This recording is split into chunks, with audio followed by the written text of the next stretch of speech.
अकोला महापालिकेतील नगरसेवक सागर बारुकाई यांच्या निलंबनावरून राजकीय संघर्ष चांगलाच पेटलाय।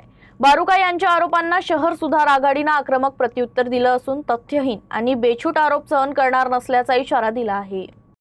महापालिकेच्या प्रवेशद्वारासमोर शहर सुधार आघाडीचे नगरसेवक आणि पदाधिकारी एकत्र आले। यावेळी सागर बारुकाई यांच्याकडून सत्ताधाऱ्यांवर करण्यात येणाऱ्या आरोपांवर पदाधिकाऱ्यांनी तीव्र नाराजी व्यक्त। आरोप करायचे असतील तर ठोस पुरावे आणि कागदपत्रांसह करा। केवळ राजकीय प्रसिद्धीसाठी तथ्यहीन आरोप केल्यास जशास तसं उत्तर दिलं जाईल असा इशारा आघाडीनं दिला। यावेळी महापौर शारदा खेडकर, उपमहापौर अमोल गोगे, सभागृह नेते पवन महले यांच्यासह पदाधिकारी उपस्थित होते।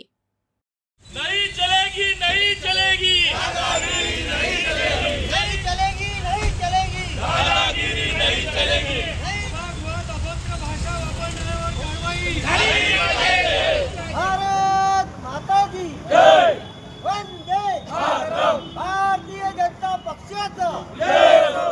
यानंतर कुणी बिनबुडाचे आरोप लावले, त्याच्यामध्ये कुठलेच सत्यता नसताना आरोप केलेत आणि त्याचे पुरावे नसले तर त्याला त्याच्याच प्रश्नाच्या उत्तर त्याचा प्रश्न विचारते तो ज्या भाषेत त्या भाषेत उत्तर देऊ।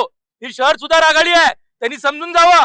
हे त्याचे जे धंदे चालू आहेत तिथे तमाशाचे, स्वातंत्र्य सैनिक असो, आपल्या शहरातील सैनिक असो, आपल्या देशाचे सैनिक असो, त्यांच्याबद्दल प्रश्न विचारायचे, त्यांच्यावर मुद्दे उपस्थित करायचे, त्यांच्या कामासाठी, चांगल्या कामासाठी महानगरपालिका कुठला नियोजन करत आहे त्याच्यावर आरोप करायचा आणि स्वातंत्र्य वीरांचे इथे गाणे लावून आंदोलन करायचे।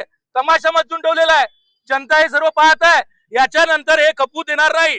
शहरामध्ये शांतता जर ठेवायची असेल तर त्यांना म्हणावं की तुम्ही शांततेत आंदोलन करा, शांततेने तुम्ही तुमचे मुद्दे मांडा, नाहीतर शहर आघाडी त्यांना त्यांची जागा दाखवल्याशिवाय राहणार नाही।